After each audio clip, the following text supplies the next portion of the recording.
We return to Borneo and continue with the mystery. What happened to the family running the plantation and everyone else who was there at the time? Last time we've inspected the dinner scene, and at the very end someone burst into the room and their aura was very strong and very dark. But we don't know who they are. We don't even have a picture to put a name to, so this will likely block us from uncovering scenes for now where they are present until we can find their identity. However, we can inspect our global timeline and base it on the guests.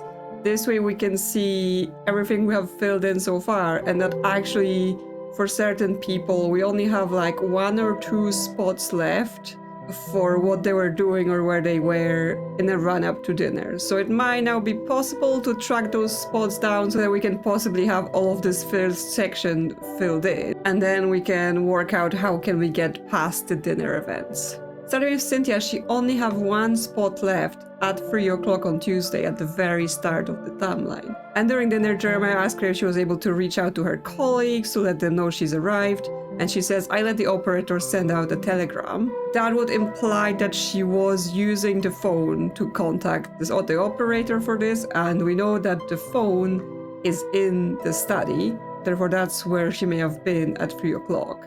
So study at 3 o'clock. Cynthia and Vitalina are the only people we haven't placed at the time yet, but it's possible that Cynthia was just there by herself. Yes. Cynthia Seville stands by the rotary telephone, waiting for the operator to connect. Yes, hello, district office. This is Miss Seville, representing the firm of Sterling and Cooper. I'm calling to confirm my arrival at the Goodwill Plantation. Please convey a telegram to my partners in Sandakan. Arrived safely, stop. Audit commencing, stop. Situation precarious, stop. Will report Monday, stop. Yes, that is all, thank you. She hangs up the receiver and sighs, smoothing her skirt. She looks around the dusty office with a cynical eye, noting the piles of disorganized papers. What am I doing here, so far away from civilization? I must be mad. Yes, we know from last time that the financials of the family are not good. Like, they're in huge debt, they're barely making any money and spending as if they have plenty. So she's basically looking at they're gonna need to liquidate their assets. Which did make me suspicious, obviously. The reason we're here is because the son of Jeremiah, he was in London at the time, so he is the only surviving member of the family, and he thinks it wasn't the Japanese invasion of Borneo that is the reason his family died. He thinks something else happened, but I'm now here thinking like, oh, what if they just used this all to escape their debts and hide themselves away? Possibly not, but it does sound like they were very aware that their situation was not great. So that's everything for Cynthia up to dinner. The big gap at 7 o'clock is when the explosion in the clubhouse has happened. So lots of people ran towards there, but I have not been able yet to nail down exactly who was where. So we will get back to that. Excluding that, we've got 1 gap for Teresa here at 5 o'clock. So if we go back to what she was doing just before, she was looking at the picture in the veranda, and then she sees someone outside and runs out to greet them. Obviously, we don't know who that is, but once again, if we return to dinner, Teresa and Dieter have the following conversation. Dieter, when are you going to tell them? Not so loud they hear you. They deserve to know. Keeping what you told me on the lawn earlier a secret is indefensible. So they must have met on the croquet lawn at some point, and considering that she doesn't have any other slots open, again, Dieter is likely by the clubhouse at 7. It's possible that who she ran out to meet is Dieter. So if we go to the croquet lawn, we haven't been there before, there hasn't been any events there yet. An impeccably manicured lawn with a croquet set. So at 5 o'clock, yes, Teresa and Dieter are the only people that are not yet accounted for somewhere. So were they meeting here? Yes, there were. Dieter Vorgantrum is crossing the garden, a bottle of cornbrand in his hand. Teresa from the veranda. Dieter, wait! Do you want a sundowner? Dieter. No thank you, Teresa. Bone and Jiro are waiting for me at the clubhouse. Teresa runs on over to catch up with him. Please, Dieter. I just need a friend to talk to. Can I just accompany you on the way? Of course, my dear. You know I always have time for you. Jeremiah is frantic about the pearls. No one wants to touch them in their current state. I know I act like I don't care, but if we lose the plantation, Dieter laughs. Jerry and Bone are idiots, both of them. This red swirl would never have happened in our oyster farms back home before the war. What do you mean? Do you know something? I'm not helping them. And neither should you. Not after what he did to you. Why would you help him? But they're your friends. Friends? What kind of friends are there to me, really? They only tolerate me, but I know what they say behind my back. There's no love lost between them and the Germans. I wouldn't be surprised if they thought I was a Nazi despite everything we've been through just because of my heritage. To hell with them. Just tell me, for old time's sake, please. It's not a curse, Teresa. That's all I'll say. You need to tell them how to fix it. You're a good man. Don't be so petty. Yes, so we know that, yes, the one reason they're having financial trouble is because the oysters they're supposed to use for pearls and the mother-of-pearl shells are having some sort of red swirl, red tint to them, and people don't want them because they think they're cursed. Even though, yes, it could literally just be like some sort of disease, and he might be aware of it. He's not willing to tell. And yes, I did think last time that there might be some tensions, obviously, because of the war in Europe. People being from certain countries might still be distrustful of others because there might be associated with certain sides in the war. Teresa McIntyre walks back to the veranda. Dieter resumes his walk to the clubhouse, yes, because then he's in the clubhouse. We know that already. So that fills in that spot for her. And we actually have, yes, everyone at 5 o'clock accounted for. So where is Dieter at 4 o'clock? Because we know he comes in through the jungle entrance, messes with the fence a little bit. And when Isia is in the kitchen, someone tells her that Dieter is here. And she runs out to go and meet him in the usual spot. But we don't know what the usual spot is. I'm pretty sure I did just try them both at the jungle entrance, and that doesn't lead to anything. So that is not their spot. But if we look at his path, he comes through the jungle entrance, and then some time passes, and Teresa sees him from the veranda, right? He would have to go past it somewhere, or at least in view. But then they end up on the lawn, and then he ends up in the clubhouse. So where could have he possibly been where she would have seen him? Of course, there might just be locations that we don't know about yet, like this building here, right? That might be somewhere where they met, and that would make sense that he would have passed by the veranda afterwards. So we may just need to find more locations to figure out this one out. Well, let's look at the 7 o'clock situation there. There must be around the clubhouse for this, right? Because it's of the explosion, everyone rounds there. I just probably don't have all the people I need to have, but we know Jiro was there. And we know he had his pipe, so we can probably get a glimpse into what was going on. So we get the partial echo from the pipe. Instead of carnage, they find Dieter, Edward, and Jiro bent over double, roaring with laughter. The room smells strongly of alcohol and cigarettes. So okay, we know the three that were in the clubhouse should be still there. And then we know that Jeremiah and Lucas ran towards the clubhouse when the explosion happened, but Kanan wasn't there because he was meeting Isia in the workers' quarters. So is that everyone we need? So we get Jiro, Edward, Dieter, Jeremiah, and Lucas. No, that's not all of it then.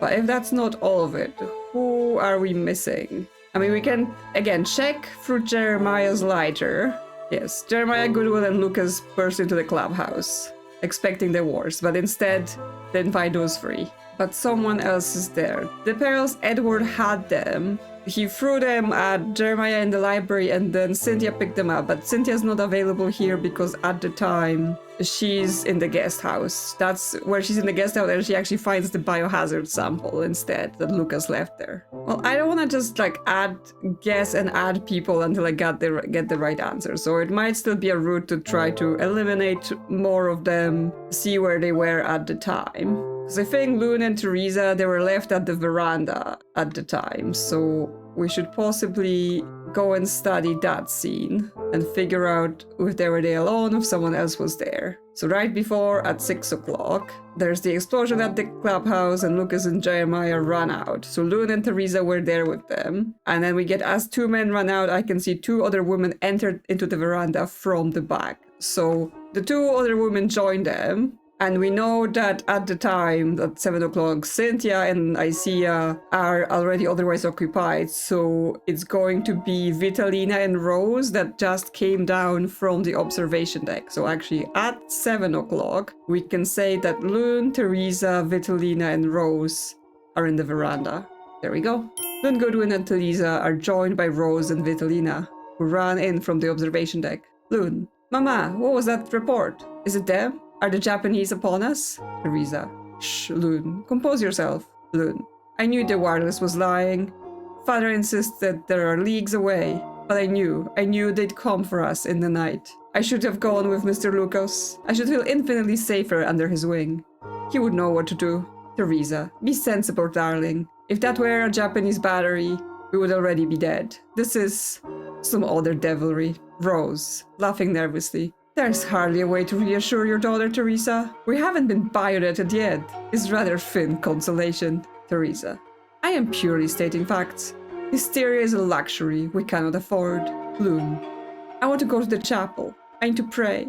Please, Mother. Chapel is a new location, so that might open up some possibilities for people we previously weren't able to place. Rose: Oh, for heaven's sakes. The girl's quite overwrought. Suddenly the doors to the clubhouse swing open. Jeremiah, Goodwill, Lucas Sterling, Dieter, and Edward stumble out, but instead of blood and battle, they are bellowing with laughter. Again, we're getting a very specific list of people for the clubhouse, but yet I can't make it work. I mean, Jiro is not accounted for, but as far as I know, he's also there. Loon, wiping her tears with her lace handkerchief: Is that... they're laughing? She sees Lucas walking largely unharmed, and a relieved smile breaks through her fear. Edward, waving a glass of clear liquid: Vodka, Vitalina, vodka!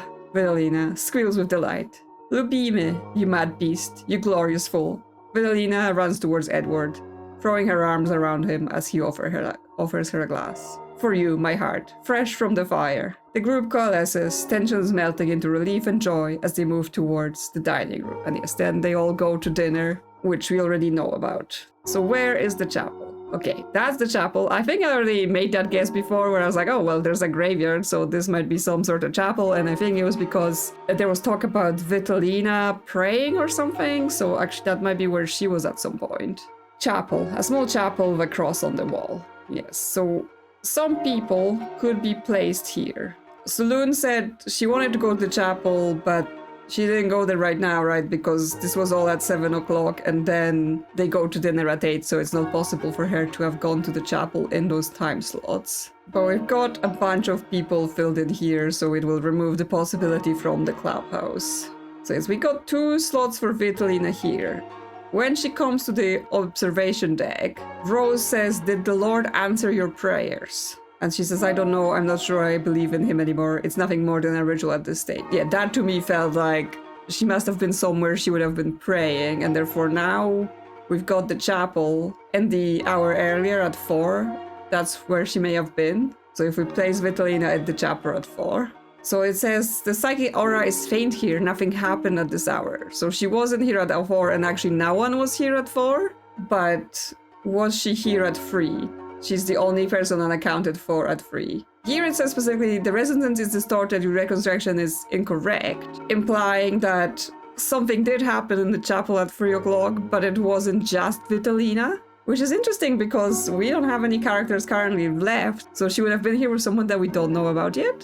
Curious, unless I'm like misreading the messages the game gives me. But it seems like the locations do get marked as no one was here at the time. If we attempt a reconstruction and actually no one was there. That therefore doesn't help with filling Vitalina's timeline, except for that bit where yes, potentially she was meeting with someone that is yet to be revealed. So now for 7.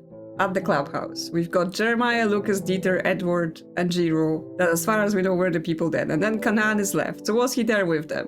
Yes, okay. I may have just gotten my time slightly confused because I know he went to Isia in the workers' quarters first, but I guess then he still made it for 7 in the clubhouse. And then he also didn't get mentioned in any of the other glimpses I got of this scene. But we got there. Jeremiah, Goodwill, and Lucas Sterling burst into the clubhouse, expecting the worst. Instead of carnage, they find Dieter, Edward, and Jiro bend over double, roaring with laughter. The room smells strongly of alcohol. in singed hair. Jeremiah, what in thunder is going on here?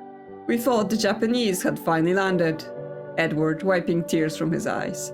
Oh, Jerry, not quite, old boy, just a minor technical difficulty. Dieter. Yeah, a hitch. Grocer got. What a bang. Jiro. I told you the pressure was too high, Mr. Bonfire. I told you. Jeremiah. Explain yourselves and be quick about it. Edward. Well, you see, Vitalina was complaining that she missed her vodka, and Dieter here had all this cornbread lying around. Jiro. So Mr. Bonfire instructed me to rig up a still to distill it, to give it a bit more kick. Edward. A surprise for fair Vitalina. Dieter. It was a marvelous surprise. Very loud. Jeremiah. You could have leveled the Bolly clubhouse. You could have burned us all into cinder. Edward. Details, details. Everyone's intact. And look. Edward holds up a small glass of clear liquid. We managed to save a solitary tot. For the lady. Jeremiah Goodwill sighs, the tension leaving his shoulders. He shakes his head, suppressing a grin. You are all raving mad, the lot of you. Lucas. I think I'm going to fit in here just fine. Jeremiah. When you've quite calmed down and made yourself presentable, dinner will be served. You may all join us in the dining room. Jiro, you can join us too if you wish. It's the least I can do for my friends here dragging you into their folly. Jiro. I thank you most kindly, sir. I'm very grateful for your generosity. Kanan finally scrambles onto the scene. Okay, so now he appears. So he just makes it. Jeremiah. You're a tad late for a party, my good man. What on earth kept you? Kanan. I crave your pardon, Tuan Basar. I was all the way on the other side of the plantation, by the jungle entrance. Lying. He's lying, because he was actually in the workers' quarters with Isaiah, where they were talking about their potential escape plans, though she doesn't want to run away with him. What happened? Is everyone alright? Edward. Everything is shipshape, Kanan. As you were, old chap. Everyone leaves towards the dining room, leaving Kanan standing alone and puzzled by what he witnessed. I shall return to my rounds. Shall I? Yes, you shall. Okay, so that's 7 o'clock now filled in for everyone. So we only have a few gaps. So we know Isaiah and Dieter meet somewhere at 4 o'clock. And Vitalina was somewhere, but with who? What was she doing? Unclear right now. Which means we're kind of forced, I think, to try to figure out what happens after dinner. So potential entry into that might just be going into the dining room the hour after dinner, so 9 o'clock. And again, poking through some items to see if anyone stayed in the room or if we can get any glimpses as to where they may have gone. So we know Jiro and his pipe are still together. Lucas Sterling is about to stand up, but Jiro Tanaka puts his hand on his shoulder. Jiro, don't. This is Harrow. You don't want to mess with him. Trust me, okay? So we get a name, Harrow. That's the person that suddenly interrupted dinner. But that means, yes, at 9 in the dining room, this Harrow person will be here. And then we know that at least Lucas and Jiro remain in the room, but most likely other people, right? Jeremiah, quite possible. Let's see if that adds anything to my guess. No, I still can't see this Harrow person on the guest list. Well, we know Jeremiah's got the lighter, so let's take a glimpse into that. A tall white man, the mysterious stranger, strides in. Two rough-looking locals are standing outside the room, guarding the door. He is heavily armed. Lucas Sterling is about to stand up, but Jiro Tanaka puts his hand on his shoulder. Jeremiah, what are you doing here? How did you get in? Where is Kanan? What did you do to him? He had best be alive. I only just got back from Sandakan. I need more time. Okay, for the brief second I was thinking, well, he did call the guard to report Lucas, right? So they could have been there about him, but it seems like no, it seems like less likely Jeremiah owes them money or something like that. The mysterious stranger walks over to Rose and Cynthia. Okay, so they're also in the room. Rose Goodwill growls at him, Cynthia just looks down. The mysterious stranger pulls out a cigarette, he pats his pockets. Jeremiah hesitates, but reaches into his pocket and pulls out his lighter. He flicks it open and offers the flame. The mysterious stranger takes the lighter from Jeremiah Goodwill's hand. He turns it over, admiring the gold plating. Nice piece, solid. Oh, he might take it and then Jeremiah will no longer have it.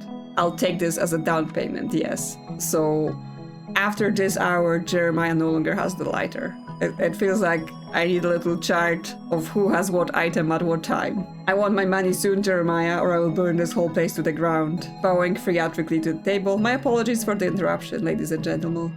Please resume the festivities. The mysterious stranger turns and marches out, his laughter trailing behind him. Okay, so he leaves, so then the next hour some people might still be in the dining room remaining. What else? So at the time, Cynthia also has the biohazard sample on her, and that does reveal a little bit, but just the fact that she's there and she's looking down, so nothing new. And I think she also has the pearls at the time, yeah, so the pearls are not gonna give us anything new. And then the phone, the pouch, and the photograph are not in the room, they're in other places, so that's not gonna give us any further. So that gives us some of the picture of this, but I won't be able to uncover the rest of the scene until I know the full name and identity of the stranger.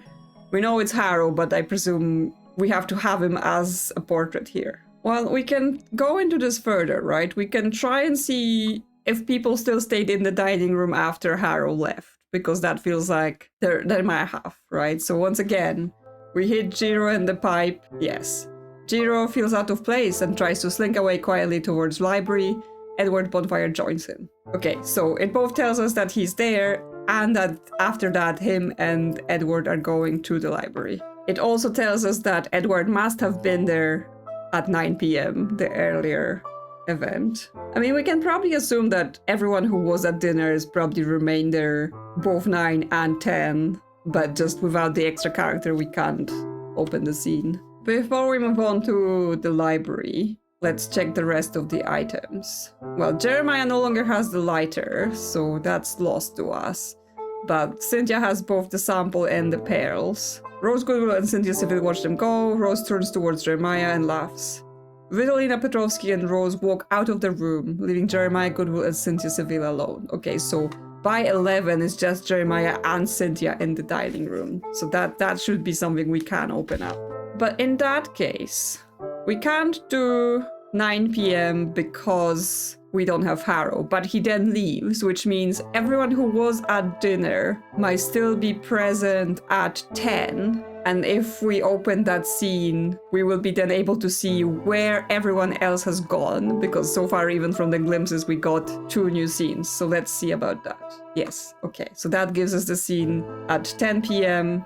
in the dining room. After an uncomfortable minute of silence, Teresa walks up to Jeremiah and slaps him hard. "What have you done, you silly, silly man?" Teresa storms off, followed by Dieter. Jiro feels out of place and tries to slink away towards the library. Yes, that we've seen that. Edward, let's have a drink, Jiro. My treat. Loon starts crying and runs out of the room. Lucas, Loon, come back. It's all right. It's over. They run out towards Loon's room. Okay, a new location, and that tells us that Lucas and Loon will be together in her room. Rose and Cynthia watch them go. Rose turns towards Jeremiah and laughs. Rose, now you've gone and done it, haven't you? I can't wait until they come back and murder us all. I'm sure Cynthia, Vitalina, and I will be the last to die. These men were looking at us as though they meant to devour us whole. Girls, the heat is getting to me. Let's go to the deck to refresh. I'll get teas and coffees brought out. Jeremiah, I'm afraid I'm in need of Miss Seville's company, if you want me to find a way out of this mess, that is. Rose stares at Jeremiah harshly. Enjoy your company, Jeremiah. I will see you in the morning. You will come to the bedroom later. I wish not to be woken up. Come, Vitalina, let's go. Yes, she's like mad at him because they're in financial trouble, but also mad at him because she still thinks there might be something going on with Cynthia, even though she says she's engaged. Vitalina Petrovsky and Rose Goodwill walk out of the room, leaving Jeremiah Goodwill and Cynthia Seville alone. Okay, they're going to the deck, that being the observation deck, so that will be Rose and Vitalina. Yes, so that's 5 different clues that we get just from this conversation. There are still a bunch of stray ones that I will need to come back to, but that means I can now follow up on this. So in the dining room at 11, we will have just Jeremiah and Cynthia together. The resonance is distorted. Your reconstruction is incorrect. Okay, interesting. Because I took it from that Jeremiah and Cynthia alone, that they will be here alone the next hour, but I guess not. I guess something else is happening. Someone may walk back into the room. I guess we can sense them, right? She's visibly shaken. Okay, we can see through inspecting Cynthia's item that Canaan enters the room. So that's what I'm missing. So we can go with Jeremiah, Cynthia, and Canaan in the dining room at 11.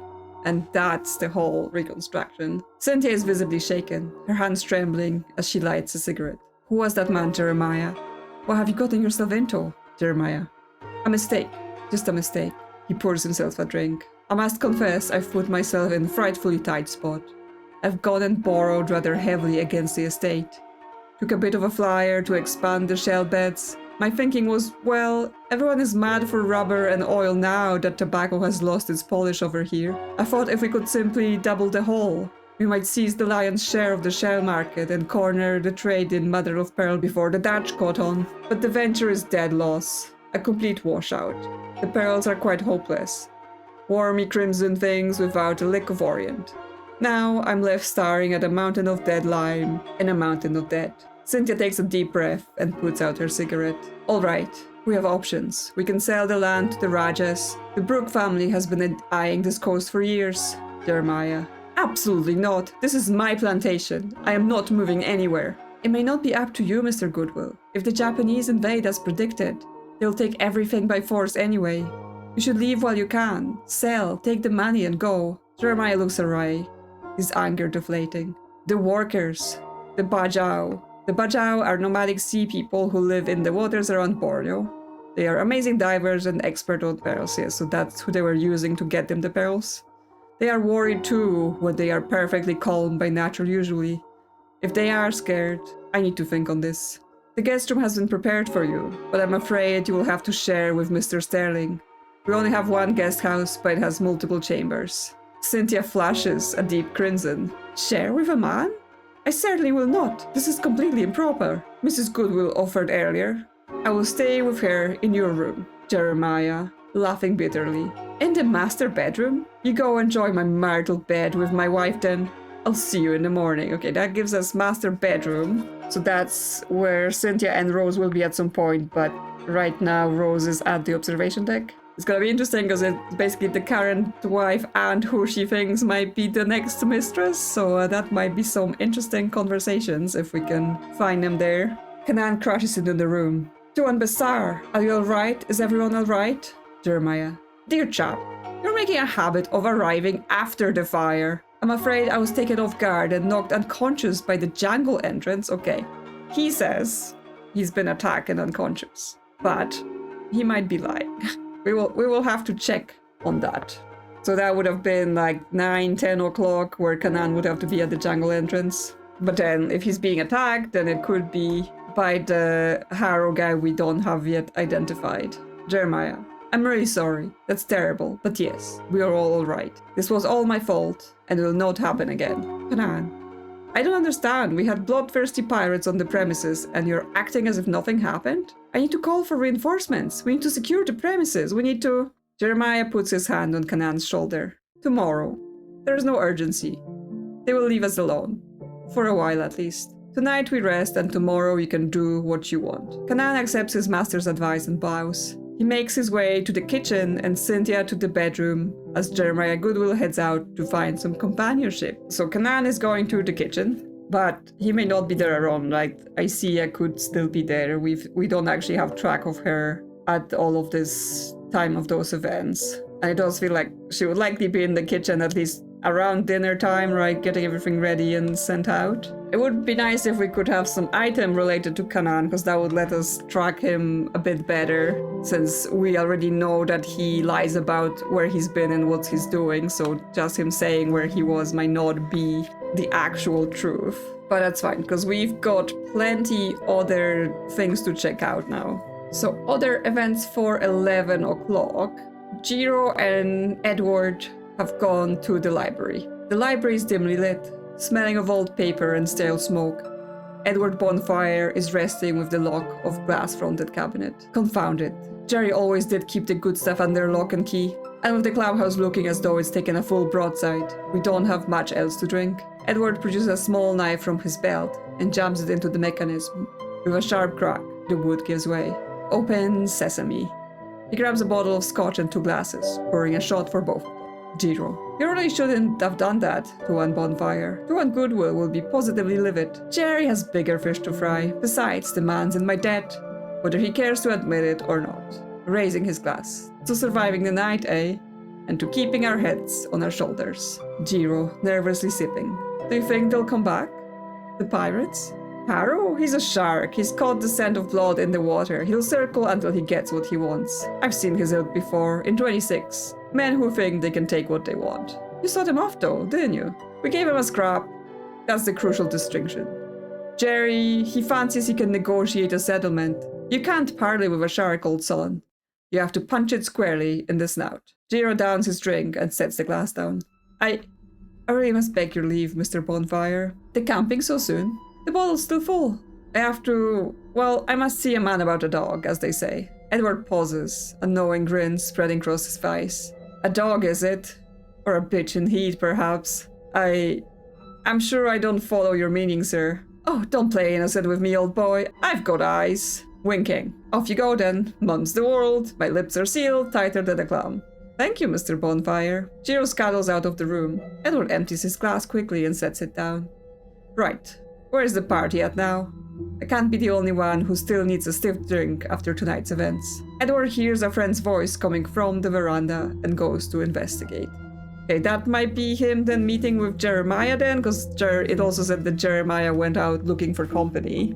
Now, the situation with Jiro, right? We know from the study event at 2 a.m. where there is the dead body, where someone dies, right? There is a dead body, that Jiro seemed to be having an affair, possibly with Teresa? Like, I wasn't quite sure at the time, but when he says, I'll go see her, and Hanan is like, what are you talking about? You can't do that, forget her, right? Why would he pick to see her unless it was about them two having an affair, right? You don't go see someone specifically at 2 a.m. unless you're quite familiar with them, right? It's not like she's the master of the house and she needs to be informed of the events. So is that who he goes to see after leaving the library scene? So that would be at midnight, but we don't know where, right? We don't know where the two would meet. Like, presumably she has a room, but there might be somewhere different. Well, since we can track those two lovers, we can go to the fact that Lucas and Loon went to Loon's room, and that's apparently over there. Okay, when they said rooms, I thought they meant like more rooms in the house, but it looks like the master bedroom is this little house. I was previously like, oh, I wonder what this is. And Loon's room is here by the guest house, so they actually mean like whole separate buildings. Loon's room, the young mistress's room. So Lucas and Loon are here together at 11. My instincts tell me I have uncovered everything there is to see in these locations. The remaining hours hold no secrets. Okay, so it just so happens that in her room, this is the only time that something's there. So we get that timeline for the room completely filled in. Well, that at least clears out that location, but let's see what actually happened. Loon flows onto her bed, burying her face in the pillows. Lucas sits on the edge, keeping a respectful distance. Loon, please, it's over now, they're gone. They'll be back. I know they will. And Father is powerless to stop them.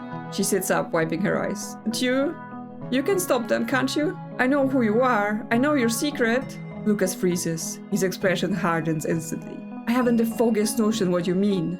You don't have to keep up the charade with me. I've known since I saw you on the beach. You're my brother. You've come back from England. Okay, that was her whole thing where she was talking to him like, oh, I have a brother, but you must know. Like, she thinks that's her brother. Lucas blinks, the tension draining out of him, replaced by confusion. Your brother? You've come to take me away? To take me back to London, just as I've dreamed for 10 years. You came to rescue me from this jungle. Lucas sighs, running a hand through his hair. He looks at her with a mixture of pity and sadness. Loon, listen to me very carefully. I'm not your brother. You're not? But you're right about one thing. I do have a secret, and you must swear on your life to keep it. I swear. I am an agent of British intelligence. A spy? Like in the novels? I was sent to investigate Japanese military movements in the South China Sea. That green mist isn't natural. It's a chemical weapon. My crew wasn't massacred by pirates, Loon. We were intercepted by Japanese destroyer.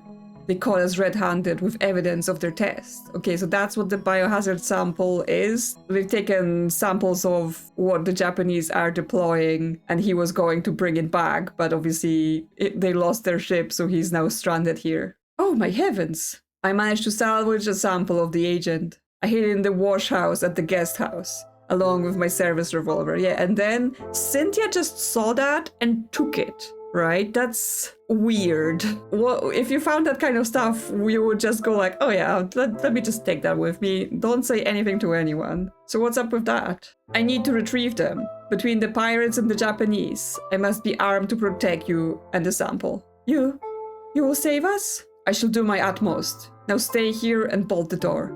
Try to get some sleep. I can't sleep now. I'm coming with you. Lucas staring nods and heads for the door.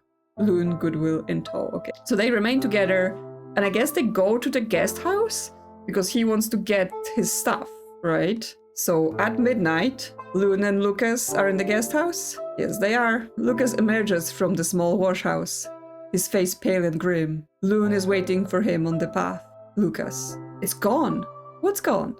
My kit, the pouch, it was hidden right under the loose floorboard. Someone's taken it. Taking things that don't belong to them seems to be the order of the night. You don't understand. I need a weapon. The revolver was in there.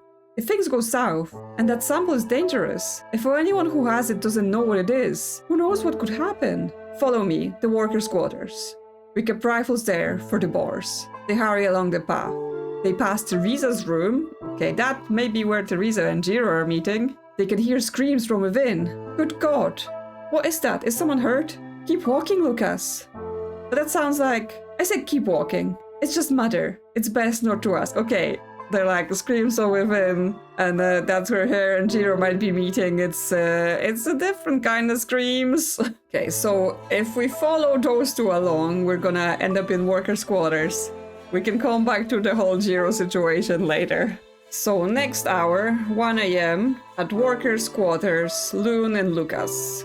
Yes, they made it here. Lucas and Loon step into the workers' quarters. From the window which overlooks the plantation, as the quarters are up on hill, they have a terrifying view. To the south, the iron road is an inferno, flames licking the night sky.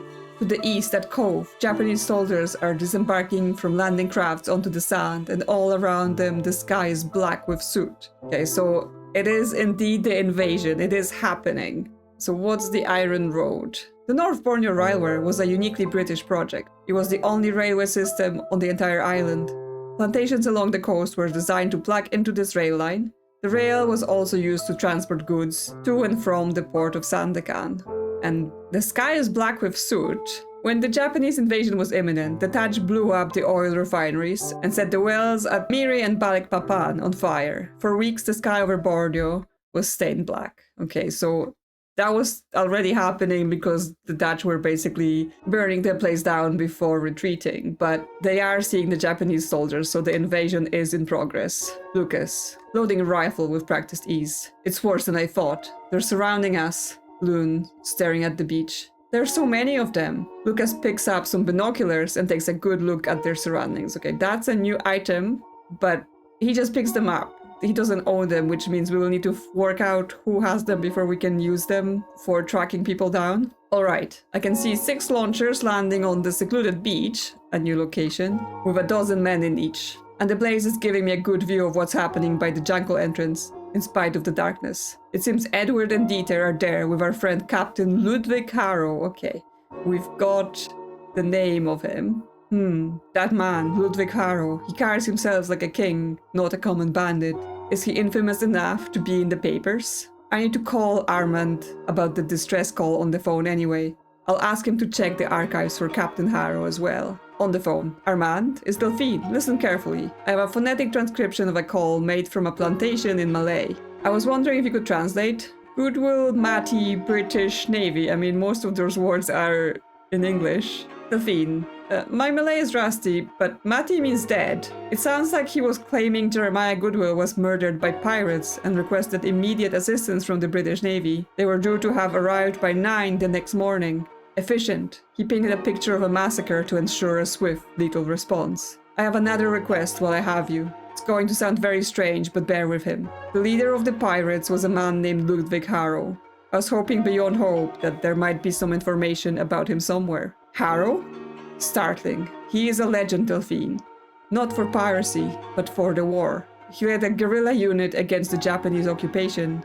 Saved hundreds from the Sandakan death marches. He's a hero in the history books. To find him here, playing the villain before his time. Fascinating. I have his service photo from the archives. I will send it over to you. That's incredible. Thank you so much, Armand. Okay, so we've got external information. Seems like Ludwig Harrow may have had multiple sides to him. And here he is just added to our case files as another guest. Let's keep it at that. So we've got more information here, but now, because we've got Ludwig's identity, we can return to the dining room at 9 p.m. and see what exactly happened after he burst in and interrupted them. So everyone was there except Kanan and Isaiah? My instincts tell me I have uncovered everything there is to see in these locations. The remaining hours hold no secrets. Okay, so that clears out the dining room as well. That's nice, because a lot of places have been added to our list, so being able to eliminate some of them from the timeline means it's gonna be a bit easier to track things down. So this is just after Ludwig bursts into dinner. A hush falls over the room as the doors fly open. A tall white man, Ludwig Harrow, strides in. Two rough-looking locals are standing outside the room, guarding the door. He is heavily armed. Ludwig. Sorry to crash the party, folks. Don't mind me. Lucas is about to stand up, but Jiro puts his hand on his shoulder. Don't. This is Harrow. You don't want to mess with him. Trust me. Jeremiah. What are you doing here? How did you get in? Where's Kanan? Ludwig. Sit down, Jeremiah Goodwill. Kanan is not coming. What'd you do to him? He had best be alive. Your guard dog is taken up, but he's fine. One of your young servants is tending to him. Okay, so they are admitting to incapacitating Kanan, and I assume that's gonna be him and Isaiah then at the jungle entrance. He wasn't lying about that. I'm just here for what's mine. You missed the deadline, Jeremiah. I only just got back from Sandakan. I need more time. I don't care about your excuses. Ludwig walks over to Rose and Cynthia.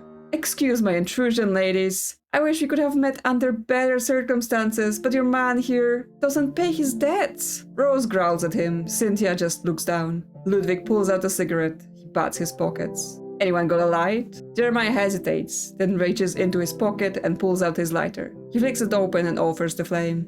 Thank you. Ludwig takes the lighter from Jeremiah's hand. He turns it over, admiring the gold plating. Nice piece. Solid. I'll take it as down payment. He slips the lighter into his own pocket. I want my money soon, Jeremiah, or I will burn this whole place to the ground. Bowing theatrically to the table. My apologies for the interruption, ladies and gentlemen. Please resume the festivities. Ludwig turns and marches out, his laughter trailing behind him. So that's the actual scene with him. I'm not sure if he will appear again, right? He is added as a character, but obviously he leaves. I guess some of the pre-dinner scenes might be like where he incapacitates Kanan at the jungle entrance, and maybe he returns. Maybe he still gets back here in the later hours. Now, before we wrap up, I am kind of curious about this whole Teresa's room and screaming. Teresa's room. Lun's mother's room. Yes. So, at midnight, Lun and Lucas walked past and heard screaming, and I suspect Teresa and Jiro were there together. Yes. Teresa drags Jiro into the room, kissing him hungrily. Finally, I thought tonight would never end. Teresa, are you sure no one saw us? Tuan Dieter. Forget him. He is evil, is what I've learned tonight. I don't want to talk about him and his schemes. She pushes him onto the bed. Jiro, I've missed you. God help me, I have. The embrace is desperate, primal. Teresa cries out. The passionate lovemaking carries on for quite a while. Their bodies drenched with sweat and the oppressive heat. Luna, I guess, is just used to it because her room/house is next to it, and she's just like, yeah, don't mind her.